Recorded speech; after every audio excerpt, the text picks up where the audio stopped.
Good morning, everyone, and welcome to the Licensing and Safety Committee virtual meeting. Just to confirm, this meeting is being recorded. If any of the committee members would like to ask a question, could you raise your hand using the raised hand function? Okay, so we'll launch straight into the agenda. So minutes of the previous meeting, which was held on the 6th of January 2020. Can those minutes be approved? If there's any issues with the minutes, can you raise your hand using the raised hand function? Thank you. There's no indications there. Okay, moving on to the next one. Any members, any interest to declare? Again, raise your hand using the raised hand function.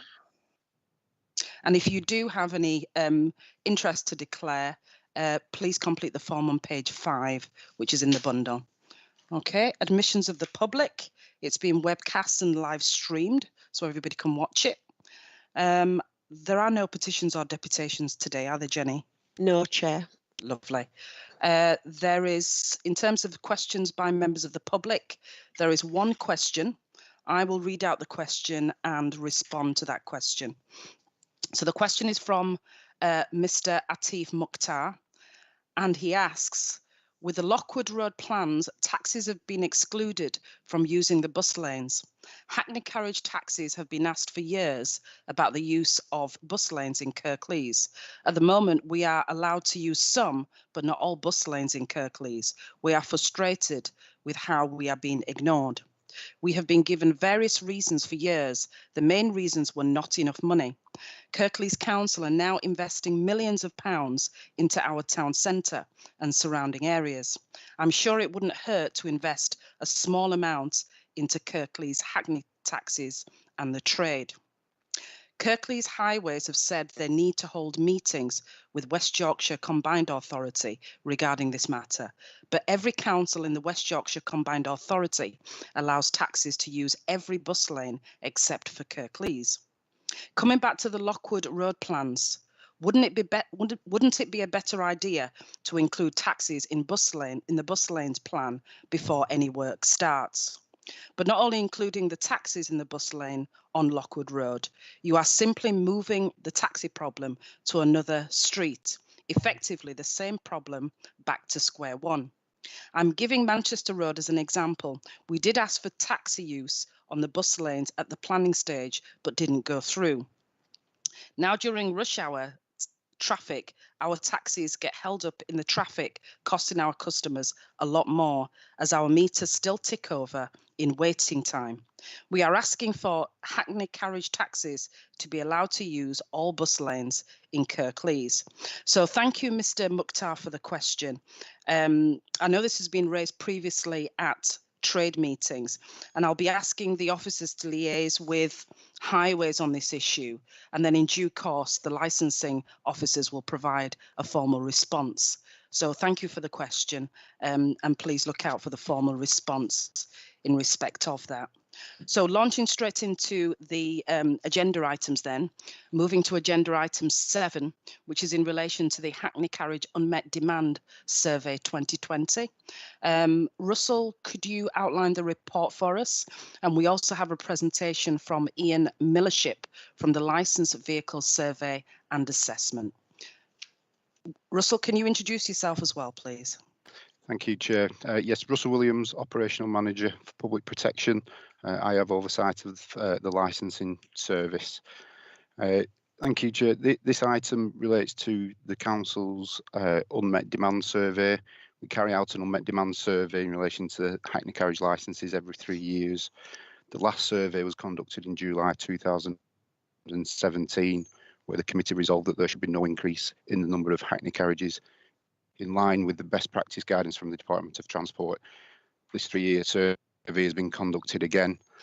It's been conducted by Mr. Ian Millership from LVSA, who's on the meeting today and will provide the members with a presentation on the results of the survey. And if I share that presentation now, I will then hand over to Mr. Millership.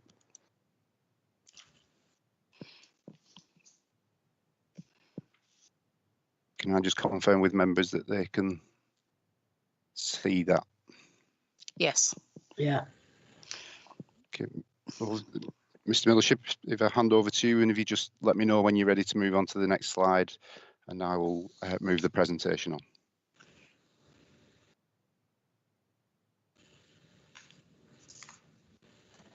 Okay, right, there we go. Right, this is the Hackney Carriage Unmet Demand Survey.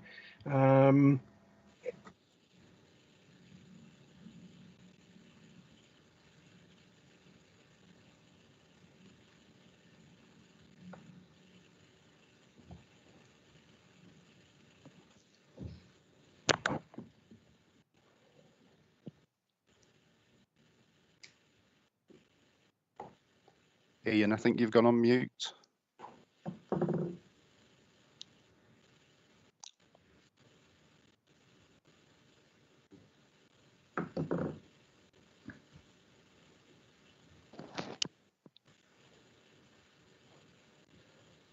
There's no one. Okay, Chair, if you give me a moment, I'll try and contact Mr. Millership via other means and just let him know that we can't hear him.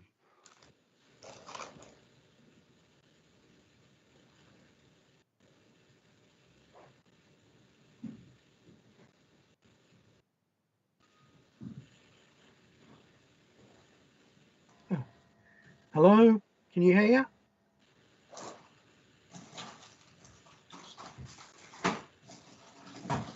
Hello, I hear now. him. can you hear me now? Yes, we can.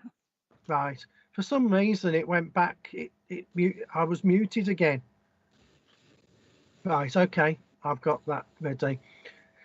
Okay, so the aim is to identify any significant unmet demand or otherwise, provide you, the committee, evidence of the current position regarding unmet demand and its significance in this point in time.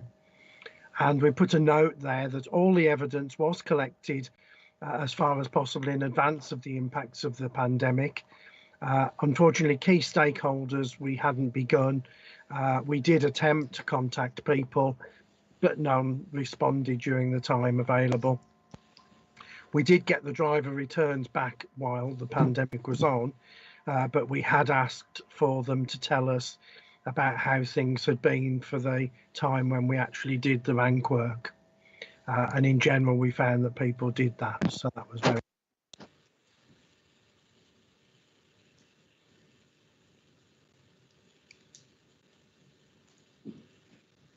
Ian, you're on mute again.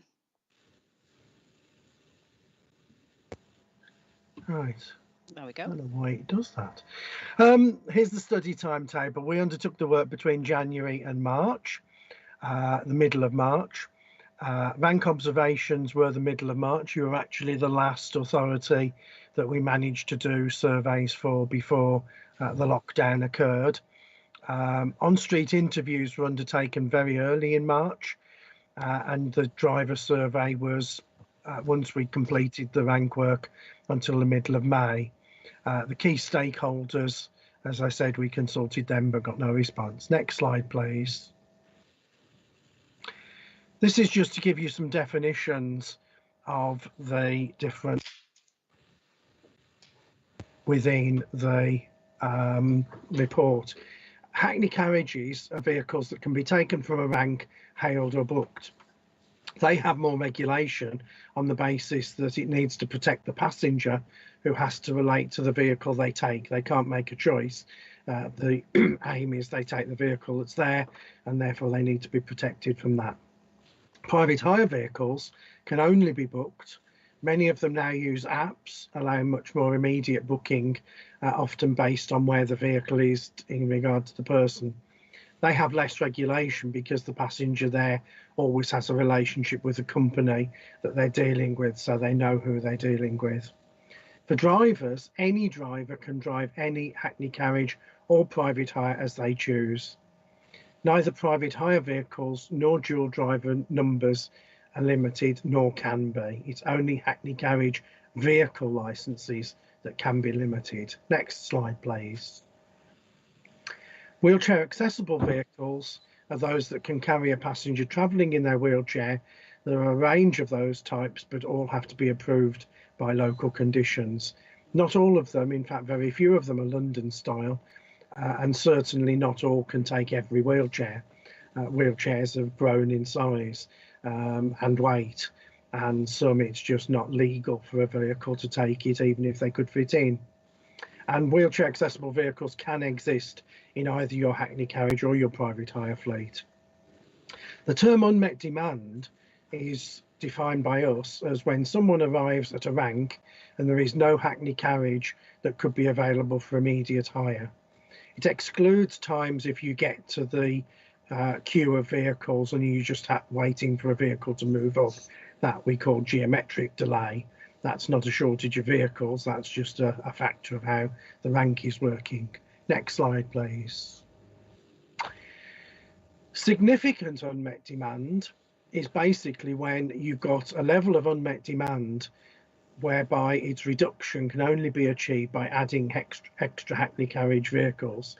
Now, there is nearly always unmet demand in every area, in every place, whenever you've got a rank. There's always going to be someone will turn up when a vehicle's not there. But the key question is whether that unmet demand is significant. And basically a lot of work went into this in the early days to derive how you could define whether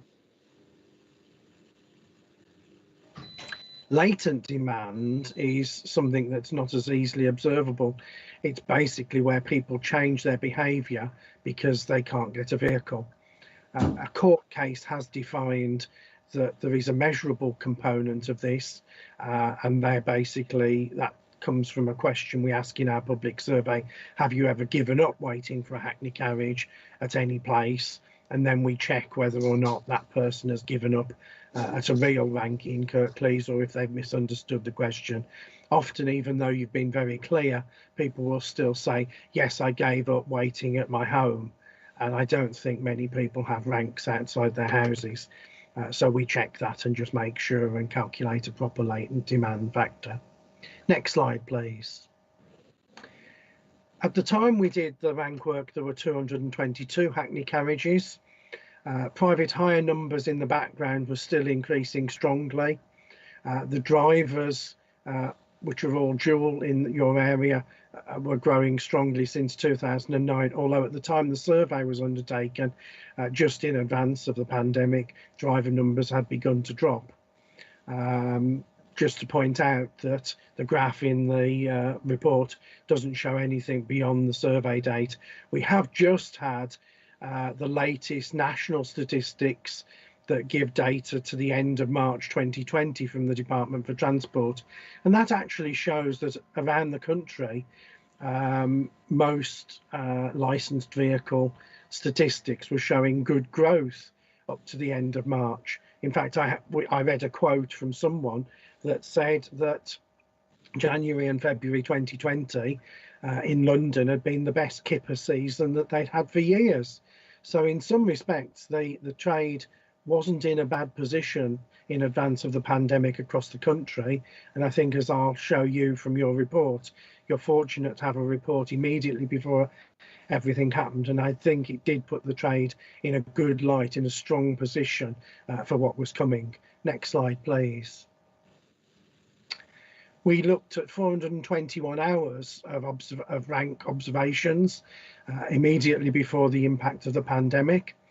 In terms of the number of active vehicles, that's all vehicles near ranks, they were very similar to 2017. However, only 71% of the vehicles we saw at the ranks were local hackney carriages, which is a level that had gone down from the survey we did in 2017. 14% of what we saw at ranks were private cars and 10% were private hire. Those are relatively high numbers of abuse of ranks. We didn't see any out-of-town hackney carriage or private hire vehicles during our rank observations. The worst car abuse of ranks was Ramsden Street, which is a part-time rank, which is less used by hackney carriages, and basically cars therefore see a space and just jump into it. And Foundry Street was a little more concerning. That's near the market. It's not used by as many Hackney carriages as it was. It's quite a long rank. There's quite a lot of pressure on parking in that area, and basically a lot of cars do abuse that rank, although it doesn't seem to get in the way of Hackney carriages, but it could. And in terms of activity, the top two ranks were about the same level of active as they were in 2017. Next slide, please. Overall, the estimated average weekly flows were down about 11% compared to 2017. That's taking level of rank usage in the area to be similar to levels we saw back in 2013. The station was the busiest rank, and that provided 32% of the estimated weekly demand. John William Street had 19% of the demand. The top two ranks were actually more dominant than they were in 2017, even though some of the flows had declined. The most marked change was the Holmfirth night rank, and that showed continued growth to take it to being the third most used rank across the whole area, and that had 14% of average weekly usage, even though it only tends to be used on two nights a week. And there was an extra 1.5% of the passenger flow in a week at the bus station. So Holmfirth rank was incredibly important to that area and to the trade. Bus station rank and Cross Church Street ranks also saw growth, but most of the smaller usage ranks declined most strongly. That's a trend we've seen around the country, that lesser used ranks tend to be declining and the more used ranks, people seem to be focusing on the big ranks. We think, talking to people around the country, the impact of the pandemic may well exacerbate that, and only big ranks are probably going to survive going forward, but we'll have to see what happens. Next slide, please. We talked to the public. 71% of them had used a licensed vehicle in the area in the last 3 months. That's a value that had increased a little bit since 2017. There was also a marginal increase in the trips per person for all licensed vehicles in the area compared to 2017. Huddersfield had the highest usage of licensed vehicles, Holmfirth the lowest. 22% of people said they got licensed vehicles from ranks, 13% said they got them from apps, and 4% said they got them from hailing. There was a good awareness of Hackney carriage vehicles, apart from in Dewsbury, where a high proportion of people there couldn't remember seeing a Hackney carriage. The Hackney carriage usage per person, compared to the licensed vehicle usage in total, was relatively low. Huddersfield had the highest of 1.1 trips per person per month. Dewsbury interviews were least favourable in terms of the view of the last trip. There was no strong passenger support for use of electric vehicles or card payments. People seemed most concerned about getting a vehicle at a good price. And there was an increased confidence in there being enough vehicles available at night. The latent demand factor that we calculated was 1.115. That means 11.5% people said they'd given up at a rank or by hailing. That's a fairly low factor and is quite an encouraging number. Next slide, please. As I said, we did attempt to talk to key stakeholders, but there was no real response available. Obviously, supermarkets and hotels and others were either not operating or were focusing on looking after their customers. This isn't a big problem, because even if there are strong views from key stakeholders, most of the other evidence we have is fairly strong. So it's not a loss. It's a shame we haven't got that, but it doesn't change the conclusions. Next slide, please. We talked with the trade. We had a 6% response rate. Of that 6%, 69% came from private hire and the rest came from Hackney carriage. We don't usually get that high response from private hire. because these surveys are seen as mainly focusing on hackney carriages, but that's what we got. 79% of the people that responded said they own their own vehicle.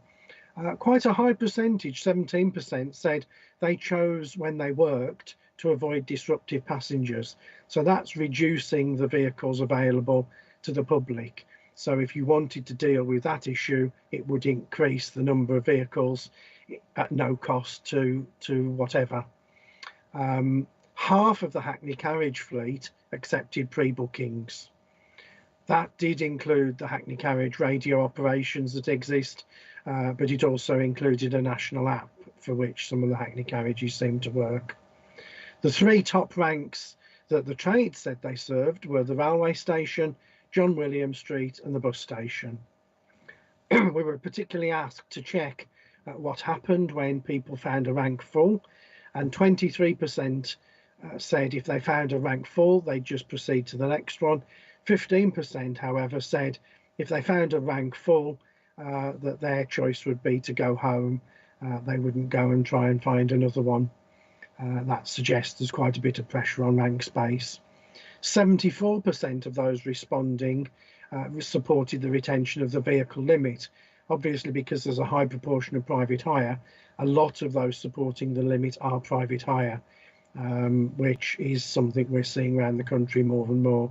We didn't here get the request that a limit be put on private hire numbers, but in some places private hire drivers do ask for that. But here they did support the limit on hackney carriage vehicle numbers, as well as the hackney carriages doing that. Next slide, please. We looked at the disability issues. In the public questionnaire, we asked people and they said they felt those in the area who had a disability did get a good service from hackney carriages. The proportion not needing adapted hackney carriage vehicle licenses, vehicles to use, that proportion had reduced from last time, suggesting the increased need for WAV and other adaptations. It's a funny statistic that we ask people if they know anyone who needs a wheelchair accessible or other adapted vehicle. If that value is high, it means there are very few people that need them. If that value goes down, it means the need is increasing. And in Kirklees, between last time and this, there was a slight increase in the apparent need for adapted vehicles. And we saw 7 people in our surveys at ranks using a wheelchair to get to hackney carriages at the ranks, and that's higher than the 2 we saw in 2017. So that is consistent that there seems to be a growth in the need of wheelchair accessible or other adapted vehicles for people to use from ranks. 30% of the hackney carriages observed at the ranks appeared to be wheelchair accessible. That has increased as well. 69% of all the vehicles at John William Street were wheelchair accessible. There was a lower proportion, 38% at the station. And we saw 58 other people at ranks who appeared to have observable disabilities, but not in a wheelchair, using hackney carriages. So you have got a pretty good service to people with disabilities in your area, and that's a great encouragement. The level of vehicles you've got in the fleet seems to be doing a good job, and people are making use of that at the ranks. Next slide, please. We use the industry standard tools to check what the level of significance of your unmet demand that was observed was, and the value came out at 0.88. The level of significance is 80, that's 80, so 0.88 is a long way for 80. There has been from 2017 a trend towards the unmet demand becoming significant. In other words, that 0.88 is a higher number than it was in 2017, but it's only marginal. And the main increase came from people seeing a minute or more average passenger delay at the ranks. The off-peak hours with delay, which is often the place where we see a lot of the issues, that had reduced. Your flow profile is peaky. That means that there are peaks in demand for hackney carriages, and we've got no concern from the figures that you have that had things carried on as they were, the next 3 years you wouldn't have ended up with unmet demand that was significant based on that, had all things remained equal. Next slide, please. So the key conclusions are there appears to be an overall general increase in usage of hackney carriages at many of the sites, but it is dependent on the specific rank patronage sources, and that's worth bearing in mind. The public gave strong precedence to using local companies where possible. When we looked at the rail station, about 6% of all the rail passengers arriving at Huddersfield left in a hackney carriage from the rank. That's quite a strong proportion. We believe from what we saw that the limit policy is providing public benefit across the whole area. Hackney carriages, at the time we did the survey, were particularly important to the night economy and incredibly important to the development of the Holmfirth night economy. And that basically was a very important thing. Next slide, please. So overall, no significant unmet demand for hackney carriages in the area. That means that there's no problem in you retaining the limit. There's no need for further plates. 222 was more than enough at the time we did the survey. And so there's no need to add to that number. There is a benefit to the area of keeping that limit. There's an optimistic and positive picture of hackney carriages in Kirklees before the pandemic. That puts them in a very good place to survive through this pandemic, much better than some other places. The main declines we've seen are related to closure of specific demand generators, and a lot of places where you've seen over the years, as you read through and as you look through the table in the report showing the years moving forward, a lot of closure of variety clubs that had their own rank. Obviously that led to that rank dying, and that's one of the major things that's been happening over the years. An encouraging thing for you is hackney carriages cover most of the area. They don't just cover Huddersfield. And again, that's not the case everywhere. A lot of places, even other places in West Yorkshire, hackney carriages only really service the main town. They don't service the smaller areas. And even some of them have actually got what we call zoning policies and numbers of hackney carriages just for those zones. And even those hackney carriages don't really service ranks in those zones. So Kirklees is very fortunate to have ranks active in Huddersfield and the smaller towns, and that's tremendous and that should be valued. But that does mean that the vehicle fleet in your area is always going to be higher than you might expect, because you've got several areas, and in those several areas you've got separate fleets servicing each of those.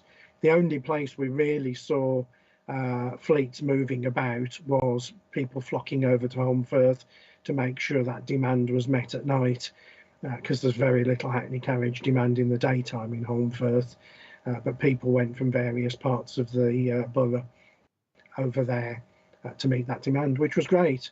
So overall, we think you've got a great operation at the minute, or you did have before the pandemic, but that gave them the best chance to do the best through this. Next slide, please. That's it. Thank you very much. I'll happily take any questions.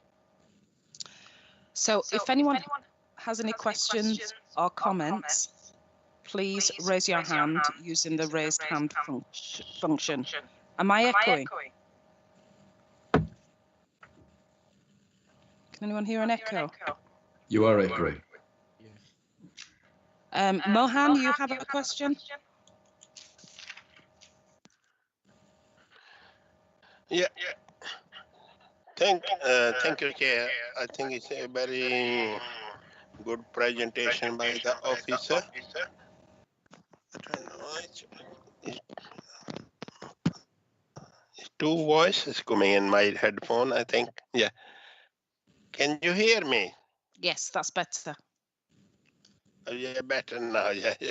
It was some disruption. Yeah. Thanks for the officer for the really good presentation of the survey done there.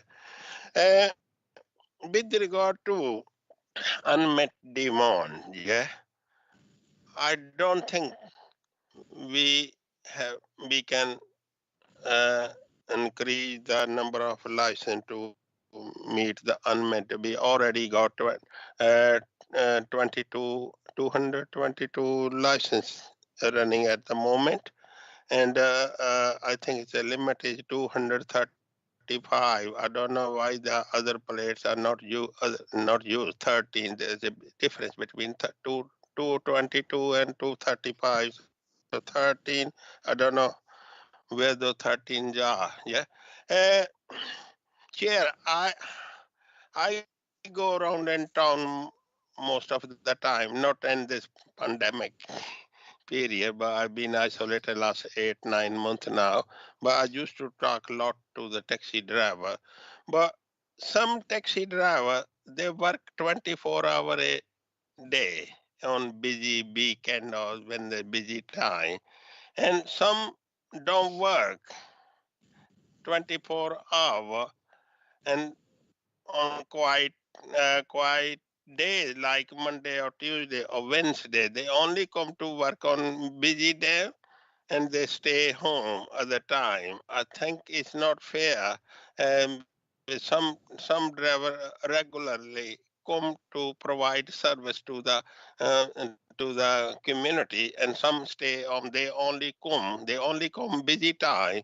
And busy time they work 24 hours, and the next 2-3 they never turn out. And that's the reason there might be some unmet demand somewhere. I think there should be a regular checkup by the officer.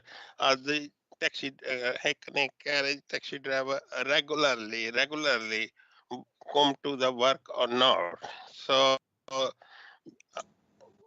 So everyone should come every day or 5 days a week, whatever. Yeah, there should be some rota system. I don't know. Officer can control it. No, I'm not sure about that. Yeah. Uh, uh, with regard to uh, home first taxi rank, yeah, officer said it's the third busiest rank in home first.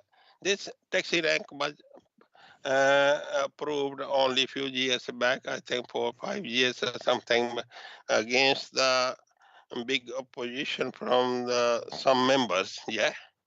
But it proved very successful. I'm quite happy the way it's been approved, yeah. 74% supported retention of vehicle. I agree with that. 74. The trade they agree. We don't need any more license more than 235. I think we should stick with that. Thank you. Thank you. Ian, would you like to respond, or Russell? Chair, it's probably better for myself to respond to Councillor Sohail on the hours and days that drivers work. So, as a licensing authority, we cannot we cannot dictate whether they work 5 days, 4 days, or just daytime or nighttime. That's not within our remit. What we would be concerned with is if there are drivers that are working 24 hours non-stop, because that affects safety of the passengers. However, what you do find is that the hackneys that are working 24 hours usually have multiple family members driving them. So you will have a member of the family driving them during the day and a member of the family driving them during the night. So they are operating 24 hours, but not necessarily with the same driver. If there are drivers that are working 24 hours, then that's something that we need to look at, because, again, it does affect public safety, the hours that a driver works. The issue around the limit, so currently it is 235. The report's shown that there's 222 at the time of the survey. We've examined our records closely and can say that there are 224 licensed hackneys. And as Mr. Millership has said, that's currently meeting the demand that's out there. And as you come to the decision that you make, that is what officers are recommending, but that will be later on. I think With Holmfirth, it is a very popular rank, and that reflects the fact that the nighttime economy in Holmfirth has significantly increased and has become a lot more vibrant. And I'm pleased that the Hackneys are able to service that nighttime economy and help clear the streets at the end of the night. Thank you, Russell. Councillor Watson. Thank you for that, Chairman.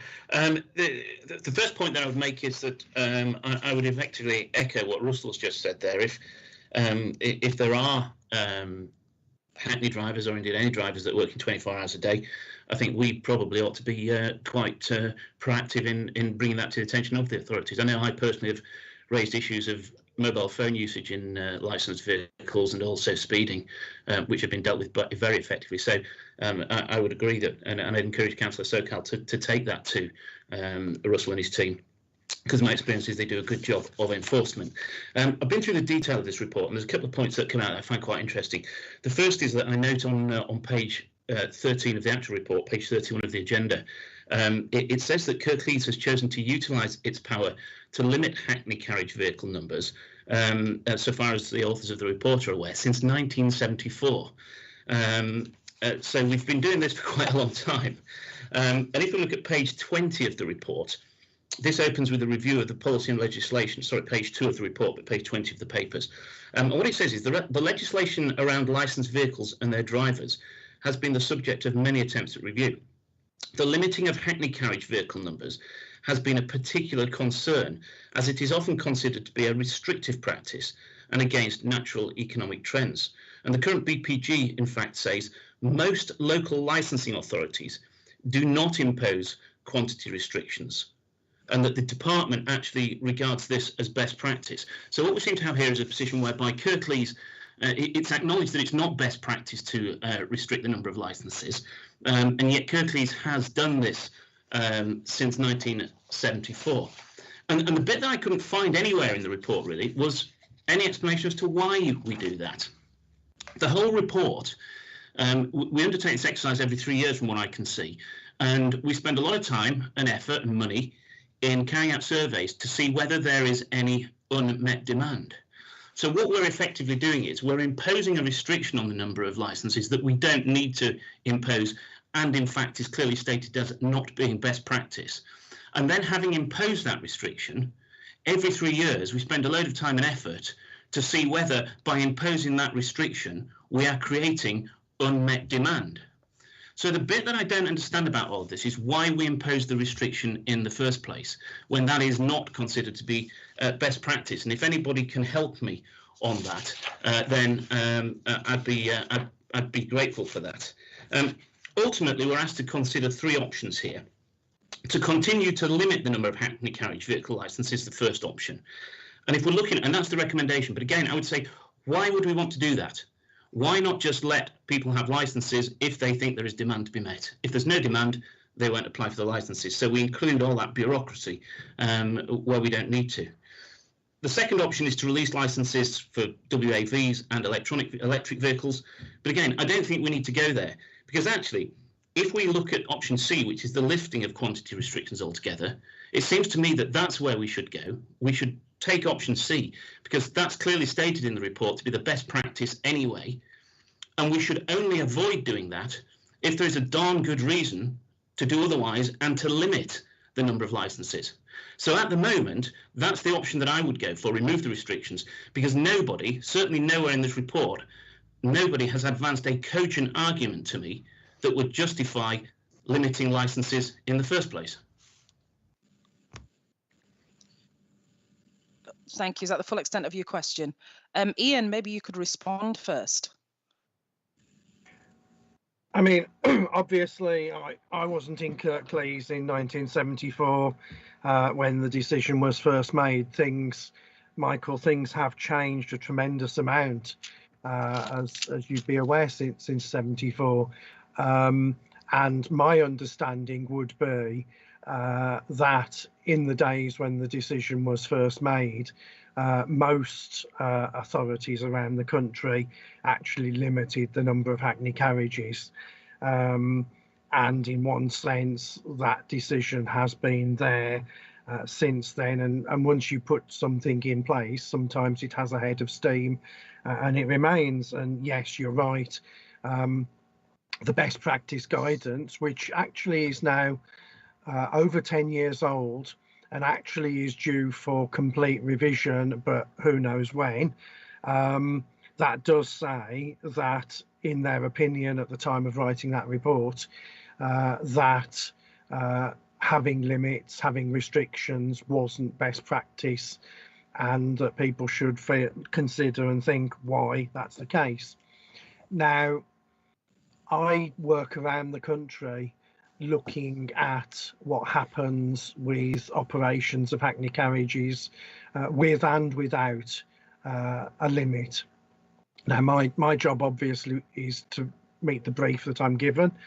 The brief that I was given here was to make a check as to see whether there was any significant unmet demand or not, whether the number of licenses was correct, whether the policy itself appeared to be having benefit.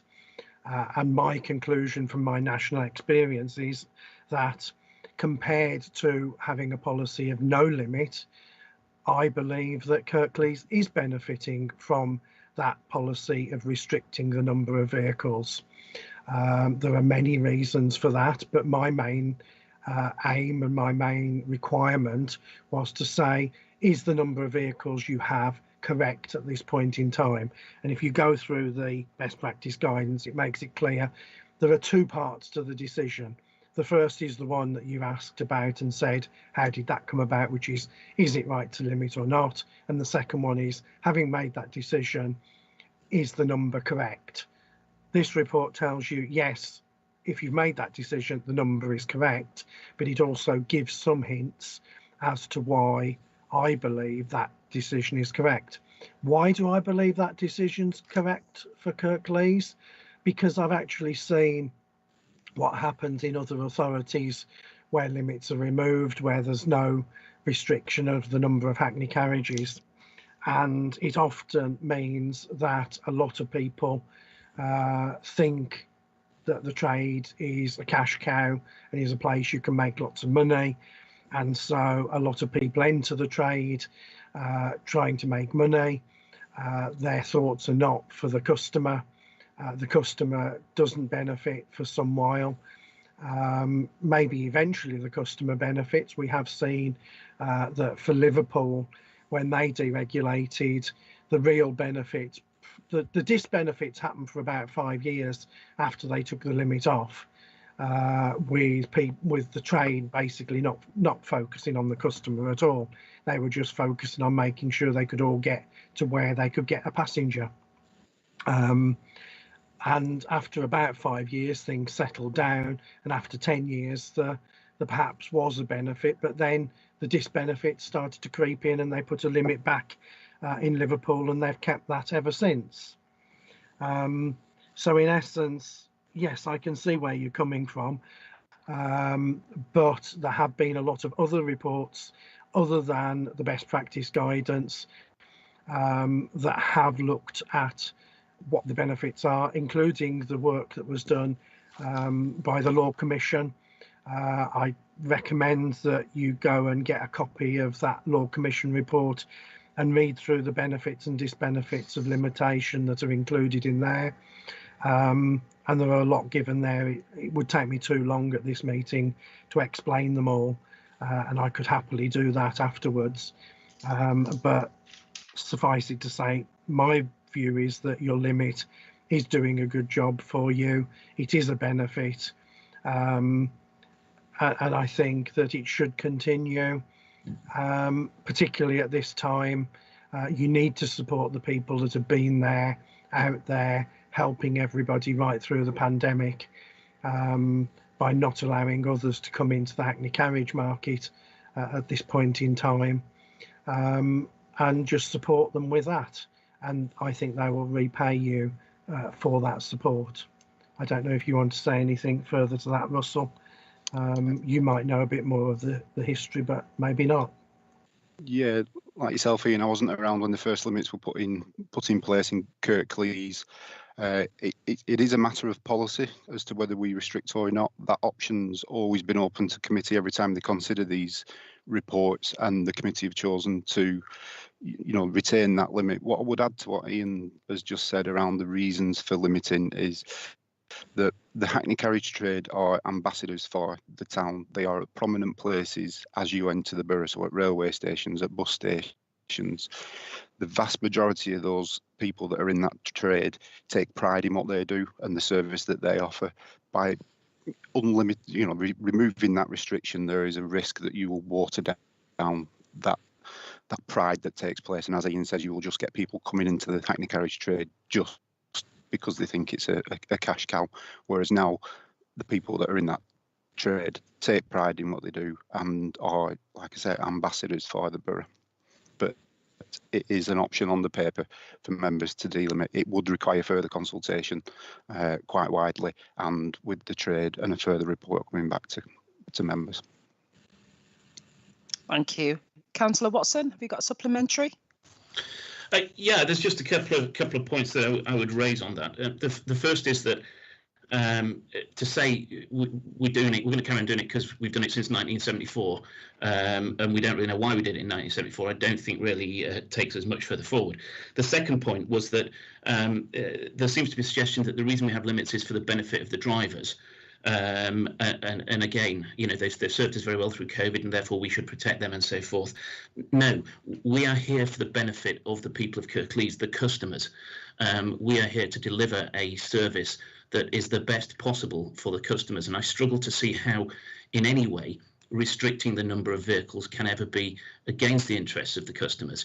Having too many Hackney carriages sat on the rank is not against the interests of the customers in any way. And the third and final point is that in relation to quality of service and so forth, I just don't buy into that. I have absolute confidence in Russell, you and your team, of your ability to regulate and to pick people up if standards fall, and if necessary for us to review licences and revoke them. So I don't, at this point in time, have before me any argument that I would consider to be evidence-based. Ian made reference to a number of other reports and the Law Commission and things like that, fine. But that evidence is not before us today. We have to make our decisions on the evidence that we're presented, not hearsay. And at the moment, I don't see any evidence before me that argues in favour of maintaining any restrictions. I cannot see a positive case for that. And therefore, my view would be that we should be looking to lift those restrictions. Russell, do you want to comment?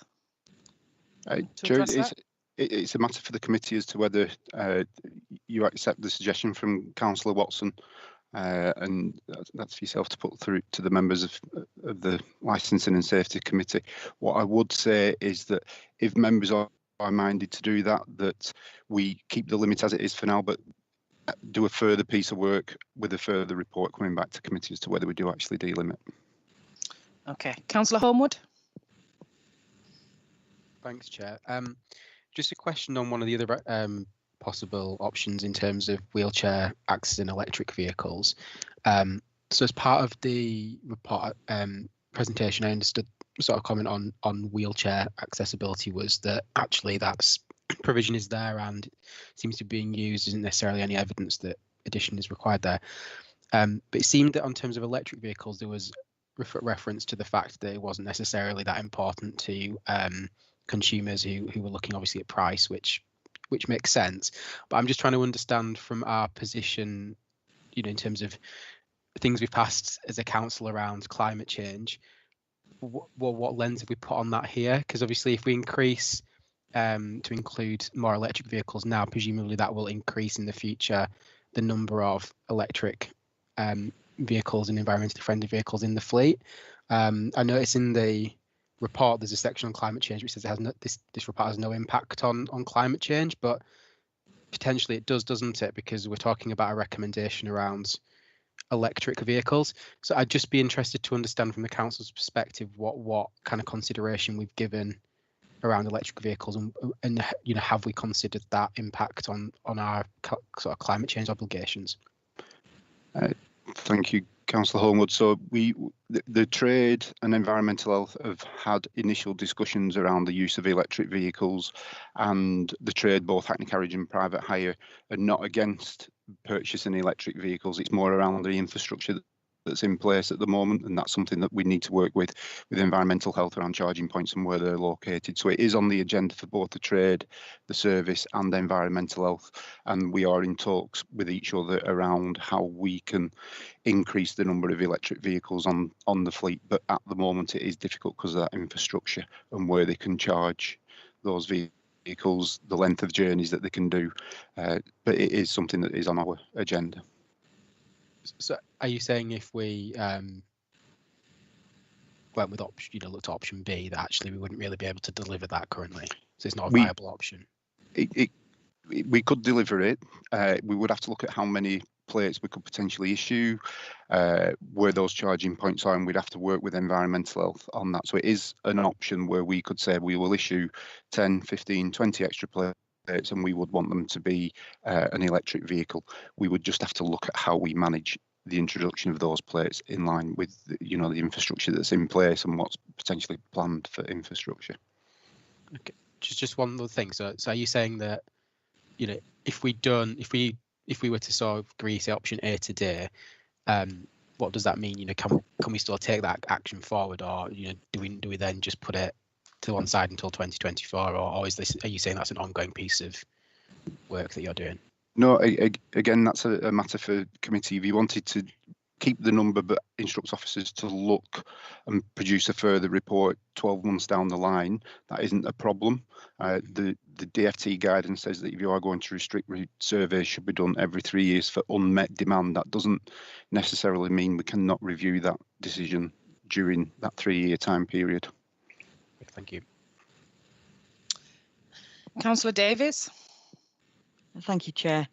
So can I just ask Russell, just for my own clarity, just to understand, there's been with the variation in the numbers. We've had 235 plates quoted, 228 you said is the real number. The report's recommending we maintain 224. What is our current cap?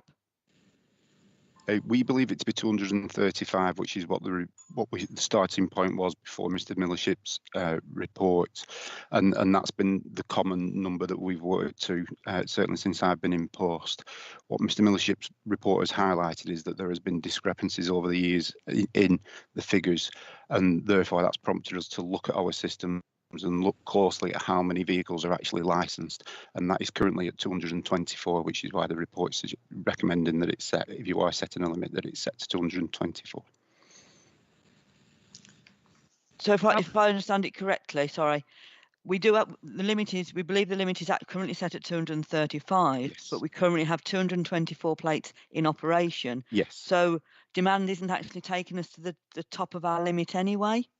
No, and that's what Mr. Millership's report says, that the level of 224 is currently sufficient to meet the demand that is out there. So we could maintain our current cap at 234, and then it was like there is that availability then for the plates to come on? Yes, it would be open for somebody to apply for a plate. If you were to officially say, well, we'll keep it at 235, then that effectively sets the limit as of today at 235, and we would be able to accept applications. Yeah, because otherwise we're reducing our limit, which is almost the opposite of what we're trying to do to encourage the night-time economy and all of that sort of stuff. So is there the option available to us to maintain the 235 limit? You can set the limit as members of the committee. You can determine to set the limit at whatever you wish to determine. The current thought is that it's at 235. Your decision could be that you keep it at 235. The recommendations in the report is based on the results of the survey, which says that 224 is sufficient to meet the current demand. And not allow progress. Okay, thank you very much, Russell. No more questions? Councillor Watson, I think you've put your hand up, or has that been there all along? Councillor Lyons then? Yeah, I put my hand up as well. Okay, I'll go with Councillor Lyons first, and then you, yes, Councillor Sokal. I'm very wary about, after the officer's report of going any higher than 235. It works, and if it works, why try and fix it? We haven't had any sort of requests for for us to increase our numbers. So I just don't understand why when it would be a dilution or a possible dilution if that does happen. So I would support the officers here. They're employed to give us advice, and I don't believe we should ignore it. Thank you. Councillor Sokal. You're on mute, Councillor Sokal. Thank you, Chair. Chair, about 30, 40 years ago, there was a big demand of taxi, Hackney carriage taxi or private taxi, because that time there used to be not many cars, family cars or whatever. Yeah, there was no need for a restriction on the Hackney carriage license that time. Now, since the 30, 40 years there, now every family have a couple of cars at home. People don't use much taxis now, yeah?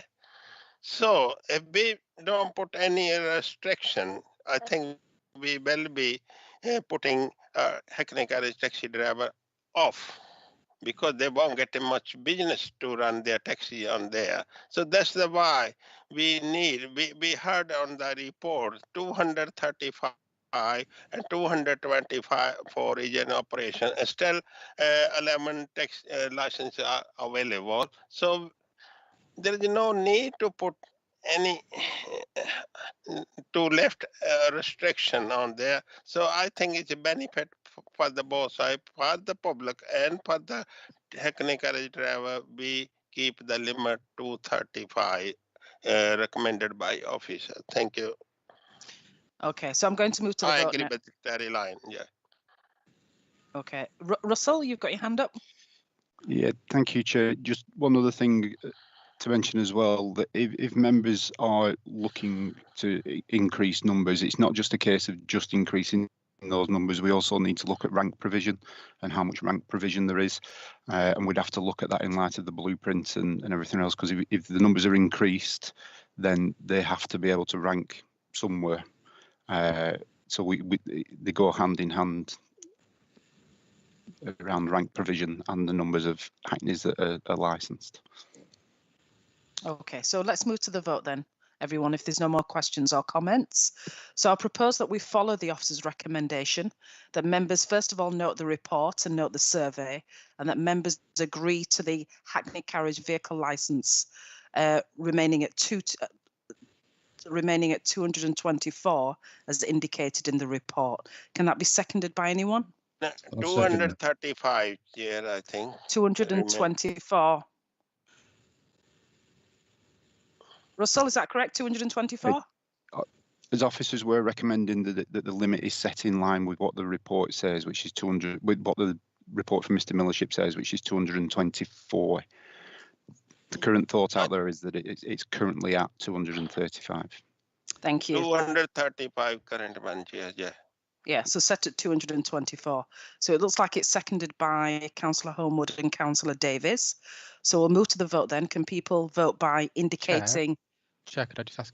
I was just going to say I'm happy to second that recommendation, but can I don't think we necessarily need to agree now, but can we look again in next year at electric vehicles and do what Russell had suggested? And I guess it's partly to yourself and Councillor Davies, but I think it's something we should look at. I'm not saying we're making a decision now, but I think it's, it's important.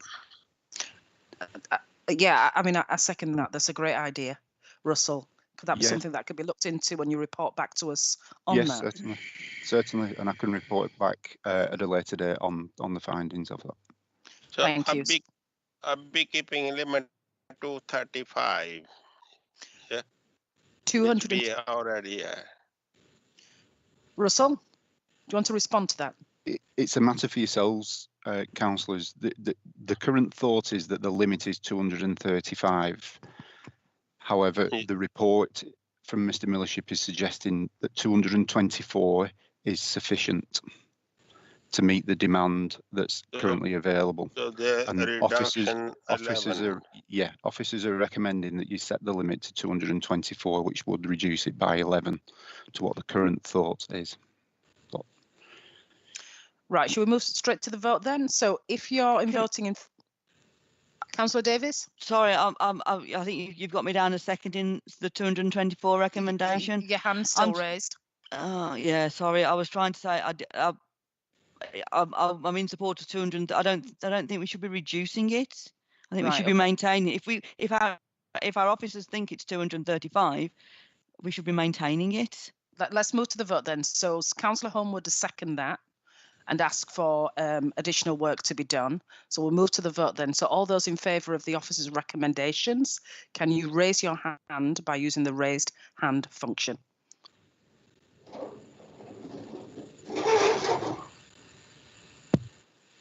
So we have 4 there.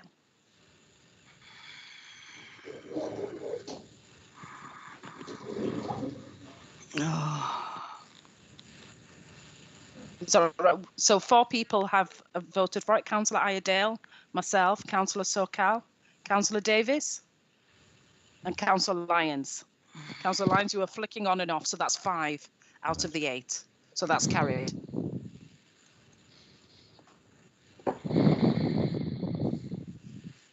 Thank you. So let's move on to the next one. Can everybody put their hands down? It's a little bit confusing when hands are up all the time. That's great. Councillor Watson and myself. Do we not need to find out who wanted to abstain and who wanted to vote against? Yeah, let's do that. Let's do that. So who's voting against the recommendations? Can I just speak, please, Chair? I'm trying to abstain. I'm not in support of reducing it to 24. I'm in support of maintaining it at 235. So you're abstaining. Mm-hmm.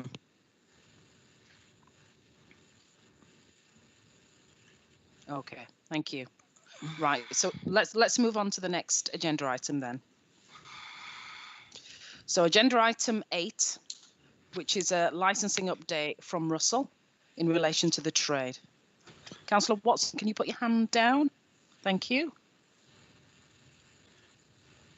Thank you, Chair. So yes, agenda item 8 is just a general update report on the activities the licensing services undertaken since since the 1st of April through to the 30th of September this year.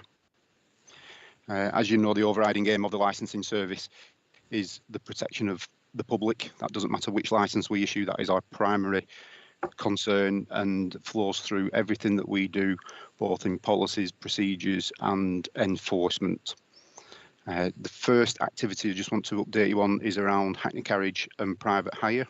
As you will be aware, the pandemic started towards the end of March and the council moved into its business continuity plans, and the service had to adapt very quickly in line with those plans. And I'm pleased to say that within a couple of days of the decision being made to close the counters as part of the business continuity plans, processes were changed, the website's updated and instructions sent to all taxi, private hire and hackney carriage drivers and vehicle owners on how they could submit their applications electronically.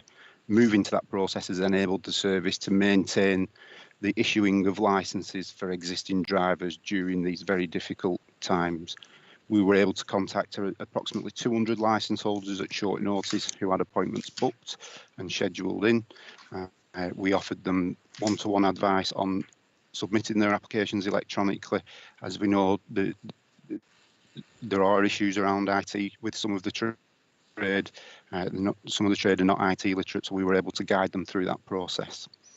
Despite the teething troubles, the trade have adapted well, and in the main, moving to an electronic submissions of applications has gone extremely well, and I'm very pleased with and proud of both the team and the trade as to how well they have adapted, and I am very grateful for the trade supporting this and the patience and understanding with the difficulties that we have experienced in moving to electronic submissions. We could not have done what we've done without their support, and the operators have stepped up to assist drivers, family members of assisted drivers, officers of assisted drivers alike. Despite the challenges, We've been able to continue to process and issue renewals for drivers, vehicles and operators licences. We've been able to continue to carry out checks with the disclosure and barring service on licence holders.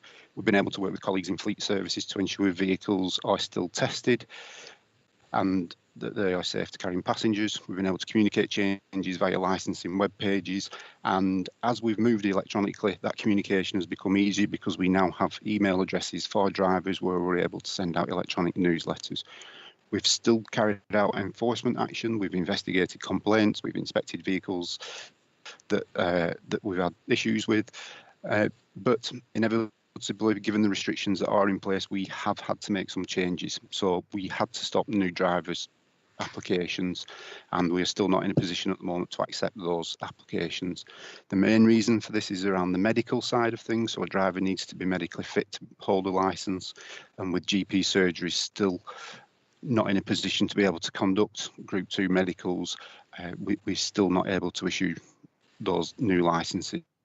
We've also had issues with the driver training side of things with new licence holders. Up until recently, the council wasn't able to provide any COVID secure buildings in which to undertake driver training. It's been difficult to look at things from a virtual training side of things. I am pleased to say that training should be able to start again in the new year, with the council buildings being made COVID secure. Initially, due to IT limitations, we were not able to produce vehicle identification plates or driver's badges. This has always been a concern to both myself, senior managers and the trade alike who are not comfortable driving around without a current ID badge. We have issued electronic licences, paper copies of licences. It's just not the ID side of things. I'm pleased to say that from this week, we will be now issuing those badges back to licence holders. We've got systems in place now to be able to do that. And from the middle of January, we will be able to resume issuing licence plates and door signs to existing vehicles. It's never been a case of there has not been any identification on vehicles or with drivers. They were asked to keep their existing badge and their existing plates on the vehicle, still see that licence number. They were still able to identify it as a Kirklees licensed vehicle, but we accepted it's not a long-term. Long-term basis, we cannot continue like that, and we've now got systems in place to be able to rectify that, and they will start getting sent out badges this week and plates and door signs as of the middle of January. Okay, we also recognise that the trade was going to be struggling during this time period. So like I've already mentioned, for new drivers, the same issue became apparent for existing drivers around a medical, so they were unable to get a medical. We were able to alter our processes to allow them to self-declare for the time being, so that they tell us if there's been any changes in their medical conditions since the last medical was done. That's only if there is no pre-existing medical conditions. If there are pre-existing medical conditions, then we have been accepting letters from doctors around medical fitness to continue to be able to work as a private hire or hackney carriage driver. We accepted that the age limits on vehicles need to be looked at. The ability to purchase a new vehicle during this time is extremely difficult. The trade has been hit financially with the downturn in nighttime economy, so the ability to financially purchase a new vehicle was difficult. As such, agreement was made to extend the age limit effectively by another 12 months, so a vehicle reaching 10 can now be licensed until it's 11. If it's a wheelchair accessible, it can go from 12 to 13. And we've also offered drivers to accept an application without a fee. So under normal circumstances, if an application to renew does not come in, the licence lapses and that person's treated as a new driver when they reapply.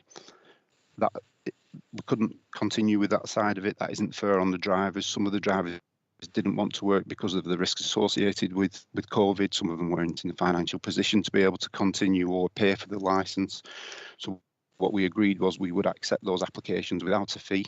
We would hold that application in abeyance, maintaining their rights to a licence, and then when they're ready to come back on as a driver, they can pay that fee and we will process that licence for them. I'm pleased to say that there's not many that have taken that up. They've managed to, submit their applications as normal, but that option has always been there for them. I think the team have coped extremely well under difficult circumstances in being able to maintain that service and that level of service. It's been extremely challenging for them.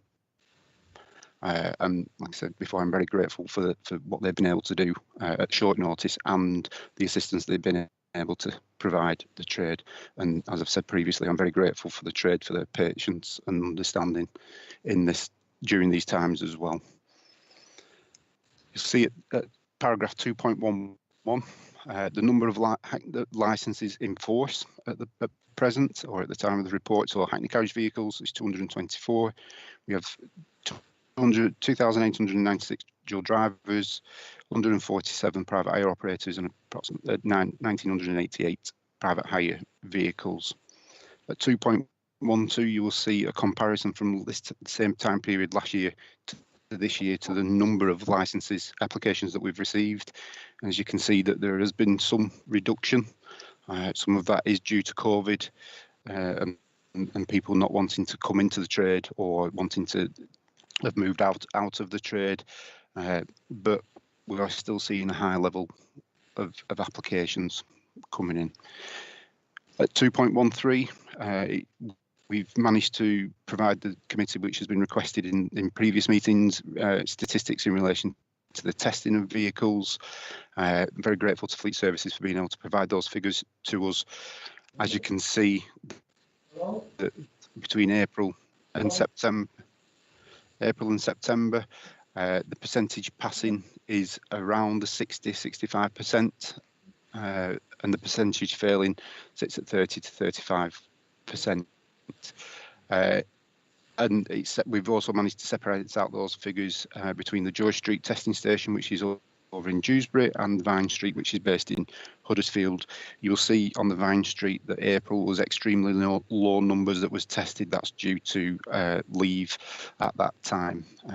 But unlike some authorities in West Yorkshire, we were able to maintain that testing requirement. Not all authorities have been able to do that, and I'm very grateful to the Fleet Services and the testers for testing those vehicles. And on page 126 of the bundle, you'll see those combined figures for both Vine Street and George Street in comparison to last year. You will see with those figures that the percentage passing has dropped this year compared to last year. Some of that will be due to COVID. It is something that we need to keep a watchful eye on and work with the trade to try and get those tests, the first test where they pass in first time. And these figures and the statistics will help us work with the trade to try and improve that pass rate. On page 127 of your bundle, we move on to the Licensing Act 2003. As you will have all seen in the national news, the hospitality industry has been hit extremely hard during these times, with pubs having to close completely or only offer takeaway service or click and collect.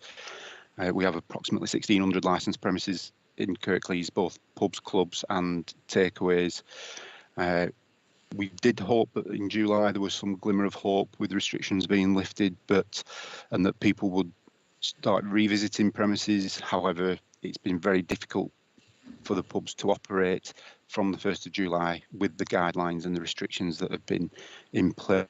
And myself and Councillor Pinnock witnessed that on the 3rd of October on a night that we worked with the police visiting premises, and it was clear that the premises that we went into, they were trying their hardest to comply with restrictions that were being released at short notice, forever changing, but it still impacted on their ability to generate income. The number of people that were allowed in those premises, the number of tables they could have, it's severely restricted their business. And it as upbeat as they were trying to be, you could clearly tell from speaking to them that they were struggling. Councillor Pinnock, I don't know whether you wanted to add anything at that point. Just to say, I'm grateful for the opportunity to go and with yourself and the police to speak to the trade. It was good to see the trade operating, to see what happens under these circumstances, and to learn how they've been coping under the current regime. And I think what was concerning for me is that a lot of them talked about losing up to 40% of, you know, their income, you know, and their concern about going forward, how bad it's going to be for them, especially approaching Christmas time. So, you know, for me, it was good to see what was happening, but at the same time, I have concern for them as to how they're going to, you know, function and survive during this period. But I was grateful for the opportunity, Russell. Thank you, Councillor Pinnock.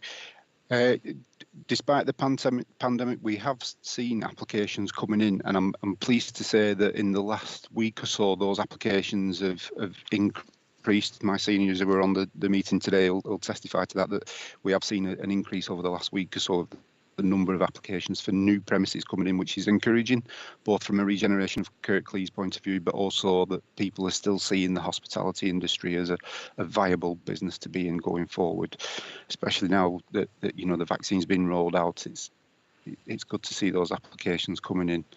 The biggest impact has been around the temporary events side of things, so the one-off events. Obviously, all Christmas markets, the vast majority of Christmas markets have had to stop. A lot of the outdoor events that would normally take place have stopped, and that's been the biggest hit, really, where we've seen in applications a significant reduction. So this time last year we had 435. This time this year it's down to 37. So that's been the biggest reduction. You're right, Mum. Sorry, can everybody put themselves on mute? Thank you. 2.19 shows the as members of the committee, you will sit on, you sit on the licensing panel and hear applications for both new premises and reviews of premises. Since during this time period, you've heard 2 applications for new licenses and a review of an existing license. So Dubai Stores was a new application on Willow Lane that was granted. New application for Ravensthorpe off licence in Huddersfield Road, that was also granted. And then we saw the review of the Rose and Crown in Slough, where the licence was suspended for a period of time.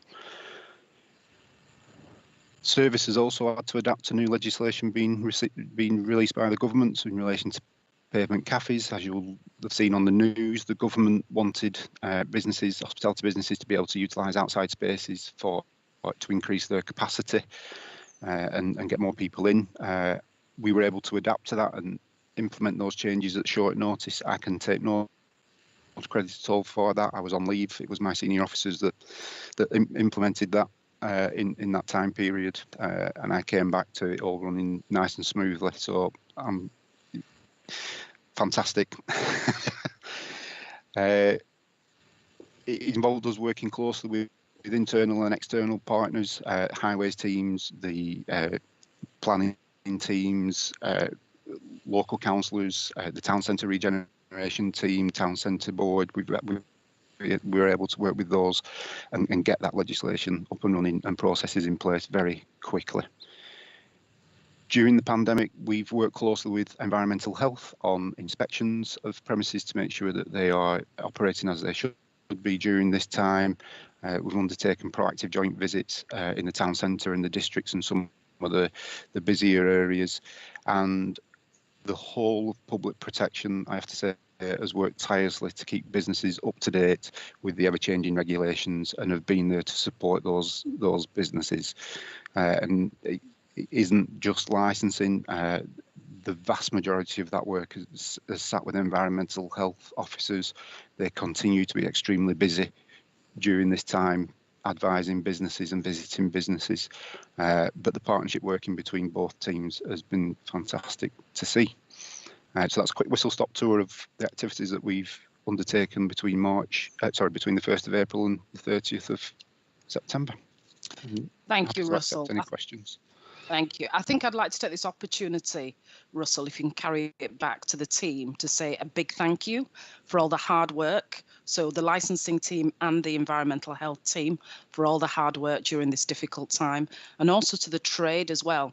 We understand how difficult it is for them, and that, we appreciate their patience and their support, of us during this difficult time. So I'm grateful for the fact that we've pulled together and we've tried our best to make things, you know, as successful as we can under the circumstances. So if you can pass that back to the team, I'd be grateful. So has anyone got any questions or comments for Russell? Councillor Lyons? You're on mute, Councillor Lyons. Yes, just to thank Russell for what I believe is very comprehensive and in-depth report there. And I'm prepared to move the report. Thank you. Thank you. Councillor Sokal? You're on mute as well, Councillor Sokal. Thank you. Thank you. I just want to speak on the premise licensing granting. Yeah, I think there is not much consultation with the ward councillor before the pen officer or panel decides the application. Yeah, and particularly in my ward. In last few months, there were about four premise licenses were granted, very close to each other, and one on the just recently granted, one on this corner, but other is on the next corner. It's only minute walk, less than a minute walk to go there, and one of them, as you know, the ward councillor even were not consulted before the panel date was set up. Yeah, I think there is no need for too many premise license to be granted in there. I think that's the why there are some of license are struggling, and they can't compete with other one. I think being officer need to look into there. Thank you. Okay, thank you, Councillor Sockhill. Yes, I am. As you know, I am aware of an issue where ward members were not consulted. That was an isolated incident. In the main, all ward councillors, if an application comes in for their area, they are consulted. As you know, we had a meeting about that, and that was dealt with, and assurances have been given around our processes surrounding that. In relation to the prevalence of premises, as you know, we're not able under the Licensing Act to restrict applications in that way. We can look for a community of impact policy which reverses the burden of grants, but that's going to need the police to be able to provide the statistics to back that up. The number of premises is more of a planning issue, not a Licensing Act issue, and it's not something that we can take into account. Thank you. Councillor Watson has put something in the chat there for you. I hope you've seen that. Again, thanking the team for all their hard work and well wishes for Christmas. So I'll leave that for you to have a look and take. Thank you very much, Councillor Watson. Okay. So we'll move on to the next item then. So we're moving on to item 9, which is in relation to the trade engagement meetings and terms of reference. Russell, you're outlining this report again. Thank you, Chair. So yeah, this item relates to how we would like to engage with the trade in the future. We have always held engagement meetings with the trade that has been chaired by the chair of the licensing committee, Councillor Pinnock, as chair currently, and Councillor Patterson previously, and by previous chairs, and we've tended to arrange those meetings on a ad hoc basis. And we would like to formalise that and put a formal process in place. During this current time, we haven't been able to hold any trade meetings. There are items on the committee agenda today that we need to discuss with the trade going forward. So we needed a process where we could get the trade involved. It's been made, future meetings have been made easier because of we were able to hold them virtually now, and we'll work with colleagues in IT to be able to do that. So as part of recommencing those trade meetings, we've looked at terms of reference which are attached to Appendix 1 to the report, and you will see that there are two separate terms of reference, one for the Hackney Carriage Working Group and one for the Private Hire Working Group. Historically, we've met together with both the Hackney Carriage and Private Hire trades. the new process recognises that the issues affecting the Hackney carriage trade aren't necessarily the same as those affecting the private hire trade. So we would like to separate those trade meetings into Hackney carriage and private hire. The meetings will involve the Hackney carriage associations, any private hire associations, operators, and with the ability to do virtual meetings, we could look to expand that further and include drivers if possible. We would like to hold the meetings on a quarterly basis. That's suggested at the moment, and it's open to change, but we would like to schedule them in on a regular basis so that both ourselves and the trade know when they are going to be. They were subject to a preset agenda, including items for the trade. It does say that there's no member involvement. That isn't necessary. That doesn't mean that no members will be involved at all. What that means is that the meetings won't be chaired by members or the chair of the committee. The chair of the committee and other members are more than welcome to attend those meetings and sit in and observe. That taking that approach means that any issues that are raised are separate from those that will be making decisions around policies. So there's a bit of separation between the issues being raised and then what policy changes that may come about as a result. Those decisions being made. We would like the police to be there, fleet services, the associations, like I said, plus also the unions. GMB is the predominant. We have involvement with the Hackney carriage and private hire trades. The purpose of the meetings will be to provide information on prospective policy changes affecting both the trades, to provide information on wider council policies that are relevant to both the Hackney carriage and private hire trades, and for the trade to feed back any issues they're experiencing and have an input into those policies as they're being developed at an early stage. I need to stress that this is not a forum to discuss individual drivers' issues or individual cases. There is a set process in place for that, and that's to the courts if there are revocations or refusals. I'm happy to discuss those cases in private, but these meetings are not the purpose of that.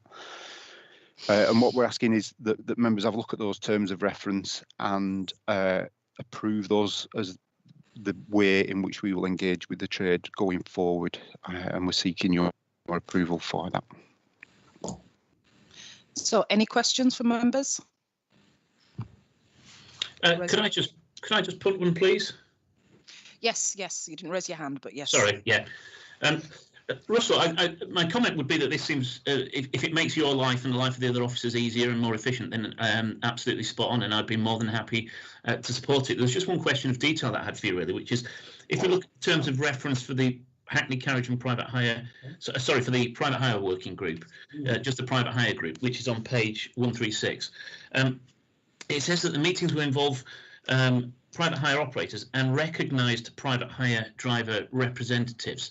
I was interested to know what qualifies someone as being a recognised private hire driver representative, given that we've got 1,988 private hire drivers and 2,800 odd dual licence drivers.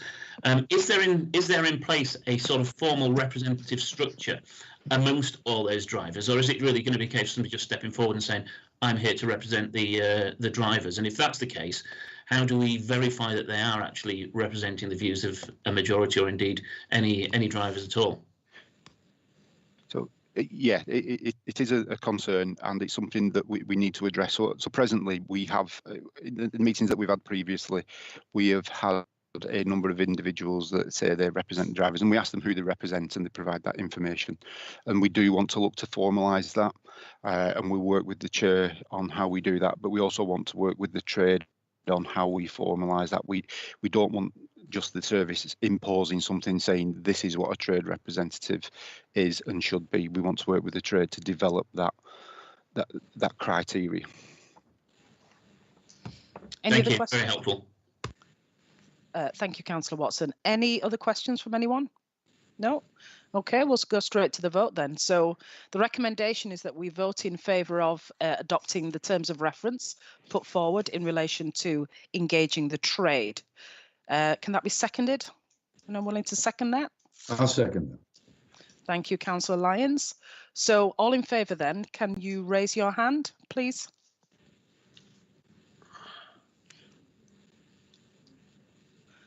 And myself.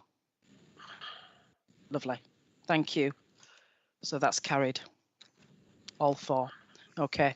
So moving on to the last agenda item then, item 10, which is pertaining to the Department of Transport, the statutory taxi and private hire standards.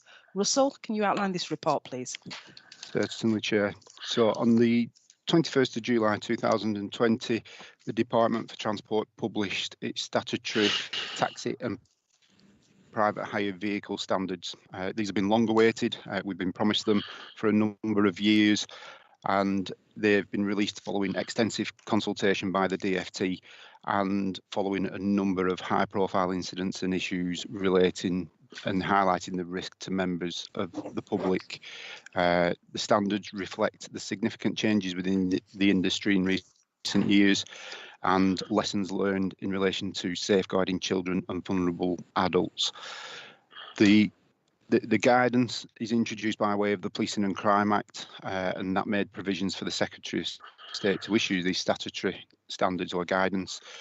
And although the focus of the standards is on protecting children and vulnerable adults, it's expected that all passengers will benefit from this guidance and will start at last a process of standardising things across the country in relation to the private hire and hackney carriage trades. A full copy of the guidance is attached to Appendix 1 to the report. However, I'll go through a quick overview of those standards and then I'll happy to take questions after that. We'll start at paragraph 2.6 of the report. So licensing policies, which in the guidance is at paragraphs 3.1 and 3.5. The Department for Transport are recommending that all authorities should produce a cohesive policy document that brings everything together. I'm pleased to say that the committee formally adopted Kirklees private hire and hackney carriage policy last year. That's been in place since then and drew together all our separate policies into one place, and we have been operating to that since that time. The DFT recommended that policy is reviewed every 5 years.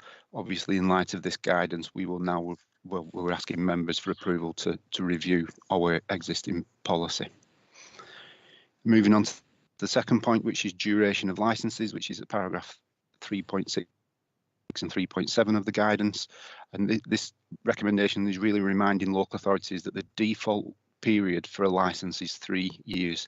Now, within Kirklees, we've issued 1 year licences and we continue to issue 1 year licences. We are looking to change that in line with online applications. So we are working on moving our electronic offering, which is in place under COVID, to a more formal online solution with online application. As we move to that, we will move to a 3 year licence for drivers. It's not as easy as it sounds just saying, right, you have a 3 year licence. There's quite a few considerations to take into account, and we will need to work with the trade on that. Next point is around whistleblowing, which is at paragraph 3.8. So where there are concerns that policies are not being applied correctly, the council should have a policy in place for investigating and taking remedial action. The council sorry, Russell, sorry. Can everybody put themselves on mute, please? I can hear a lot of background noise, which makes it difficult to hear Russell. Thank you. Thanks, Russell. So yeah, the council already have a whistleblowing policy in place. We will work with the council's corporate complaints team and policies, and we'll look to see whether those need updating or anything, including if need be. Criminal record checks, which is at paragraph 4.5. So licensing authorities should insist on licensed drivers signing up to the disclosure and barring service. Members already approved this for Kirklees in 2019. Again, it's linked to the online applications, and we'll move forward with that as online applications come on board. The next point, common law police disclosure, which is 4.1 of the guidance. Licensing authorities should maintain close links with the police.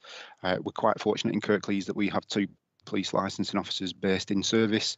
I can't tell you how important that is to maintain, and the benefits of that to both the police and ourselves. It goes without saying that information is vital in ensuring that we only license the people that are fit to hold a license. So we already have those in place. Licensee self-reporting, so licence holders should be required to notify the licensing authority within 48 hours of arrest and release. Our current policy is slightly longer than that, so this is something that we're going to have to consider. Referrals to the DBS. A decision to refuse or revoke a licence as individuals should be referred to the DBS.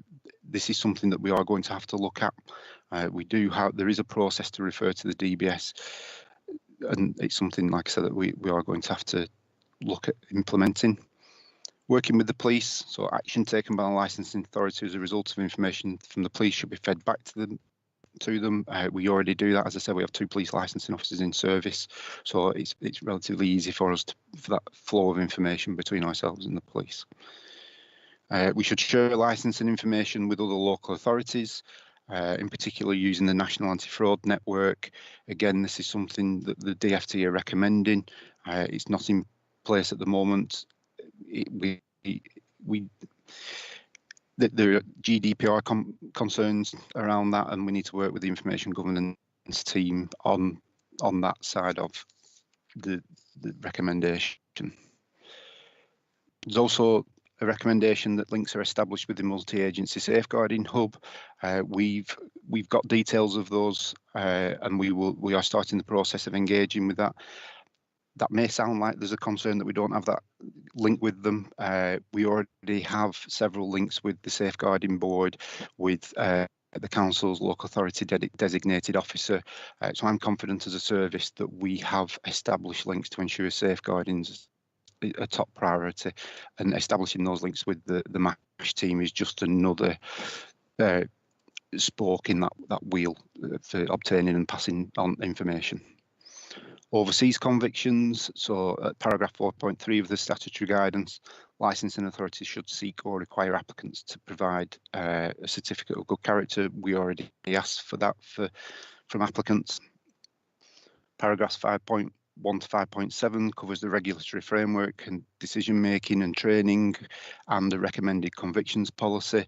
The convictions policy being recommended by the Department for Transport, we were ahead of the game. That mirrors pretty much what what yourselves as the committee introduced last year. So we were pleased to see that the DFT have adopted the policy that was done by the IOL and the LGA, because like I said, we'd already adopted that last year. Safeguarding awareness training, the authority should provide safeguarding advice and guidance, and require that hackney carriage and private hire drivers undertake that safeguarding training. So again, you, as members of the committee, you approved our new training package last year. The content of that has now been developed. We've not been able to roll that out because of the issues around rooms and COVID, but that, like I said, we are in a position, should be in a position early next year to be able to start rolling that training out. Language proficiency, all licence holders to demonstrate in English language. That was part of the training programme for last year for new applicants. So new applicants, when we start taking those applications, will need to provide that English language test. Vehicle proprietors, which is 7.2 of the guidance, licensing authorities should require a basic disclosure. This is again something that we're going to have to consider. Stretch limousines, 7.14, consideration should be given to their licensing. We do license stretch limousines. We have a policy in place for that. Obviously, in light of the guidance, what we're asking members to do is authorise officers to review that policy. CCTV, in-vehicle CCTV, so that the recommendations are saying that all licensing authorities should consult to identify the need for CCTV. This is on the agenda for the harmonisation project across West Yorkshire, and it's something that, again, we are considering and will need to consider as part of this guidance. Private hire operator staff, that all operators should be subject to an annual basic DBS, and ancillary staff that have access to booking records should also be DBS checked. So all our operators currently require a DBS with us, so that's already in place. The recommendation around the staff having a DBS, that's something that we are going to have to consider looking at. Joint authorisation of enforcement officers, which is paragraph 9.2 of the guidance. Licensing authorities should jointly authorise officers. As you'll know, across West Yorkshire, all licensing officers are authorised by each local authority that making up West Yorkshire, so that we can inspect their vehicles and drivers if they're coming to our area, and we can also take part in those multi-agency inspections in other districts. Enforcement, again, joint authority agreements between local authorities are encourages, and that drivers should be made aware of relevant policies and repercussions. Our policy has been on the website since it was adopted. As a review of these policies, if members agree to instruct officers to review, we will look to what the outcome of that review. We will feed back to the drivers, and it's an opportunity for us to work with the council's comms team to ensure that any changes are communicated to the trade in a more effective manner, and that they are aware of their responsibilities. So that's a quick overview of the guidance that's been published by the DFT. It's important that members know that it still remains the decision of the council and yourselves as the committee as to whether or not the entirety of these standards should be implemented. A full review of current policies will allow members to make an informed decision on which parts of the guidance should be adopted or not. And Section 2 of the standards gives some details around the legal framework under which the standards are published. We are duty bound to report back to the DFT on our considerations of the guidance, and they have asked that we do that by the end of January. Plans are in place to be able to report back to the DFT at what position we are at. It's important to know that the guidance and the DFT expect that these recommendations be implemented unless there is compelling local reasons not to do so. So we are going to have to, like I said, look at our policies, see which policies don't meet the recommendations or need slight amendments to meet the recommendations, and then we are going to have to decide as the licensing authority what to do with that. And Chair, that's the end of my talk on the report and the guidance. I'm happy to take any questions from members. Thanks, Russell. So any questions and comments from anyone? Raise your hand if you do. I think you've done such a good job. No one's got any comments or questions besides Councillor Sokal. Councillor Sokal? And you're on mute. You're on mute, Councillor Sokal. Safeguarding training, is that only recommended for new drivers or all the current drivers as well? The recommendation that it's for new drivers and then existing drivers.